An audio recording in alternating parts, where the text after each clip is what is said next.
Hello guys, welcome back to my channel. Today I am to talk about the topic that is where a newly admitted partner is unable to bring full amount of the goodwill as his share and part amount is brought in by him as his share. Here A and B are running the firm for the ratio 3:2. C has entered the firm for his share of goodwill is 1,50,000 and capital of rupees 10 lakh. But out of his share of rupees 1,50,000, he can bring only rupees 1 lakh as his share of goodwill. So when we have to pass the journal in the books of the firm, what particular thing is given to us that here he is bringing in the money, the business is receiving the money which is brought in by C as his capital.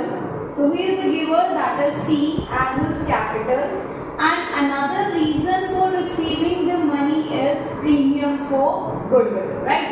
So which two entries will go over here? 10 lakh rupees capital has been brought in by the new partner and out of his share of rupees 1,50,000 he brought 1 lakh as a cash into the business. How much total cash is received by the business? That is rupees 11 lakh. So the journal here passed us bank account debit to C's capital to premium for goodwill. Being C brought his share of goodwill, a part of share of goodwill and capital into the business. The second journal over here is that this premium for goodwill is to be distributed among the sacrificing partner. But the point here is his premium for goodwill share was total rupees 1,50,000, out of which he has brought only rupees 1 lakh. So here rupees 50,000 would be taken out from his current account. Which account would be debited? That is C's current account would be debited here. So the journal becomes premium for goodwill account debit to the newly admitted partner's current account debit to the sacrificing partner's capital account.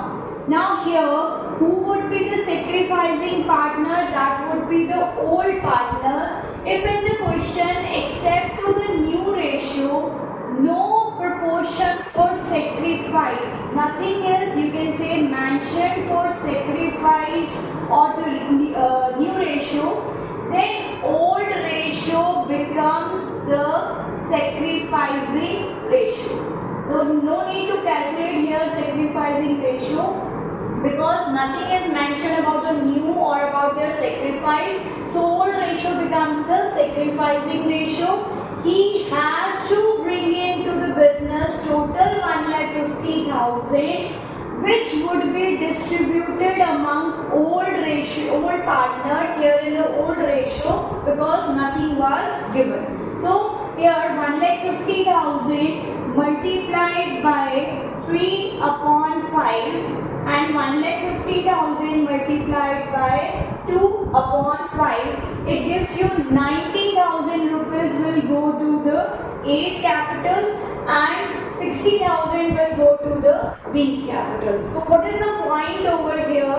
The major highlighter point over here is when a part of goodwill is not brought in by the new partner, then that part of goodwill is debited from his current account. The total is distributed among the sacrificing partner in their sacrificing ratio. Now, if in the question it is given this goodwill is retained in the business, then this question is ended here, right? For retaining in the business, that means the cash is not withdrawn by the partner, existing partners from the firm.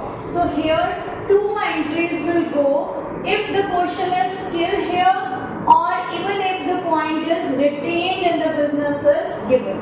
But if the point is given that premium for goodwill has been withdrawn by the existing partners, if they have withdrawn whatever have been credited, in that very case the third go.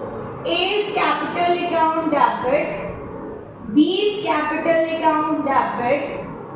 For how much? That is 90,000 and 60,000. If it is given in the question that goodwill is withdrawn by the partners, then to bank or cash, as the case is there, 1,50,000 will be credited here.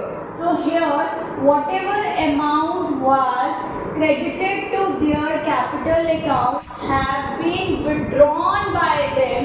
So when they are withdrawing from their capital accounts are debited, and which account is credited? Bank account, because money is moving out of the business. So this is the point we have to do regarding the part of premium for goodwill brought in by the new partner. Thanks for the day, Accountitude. Like, share and subscribe. Keep scoring.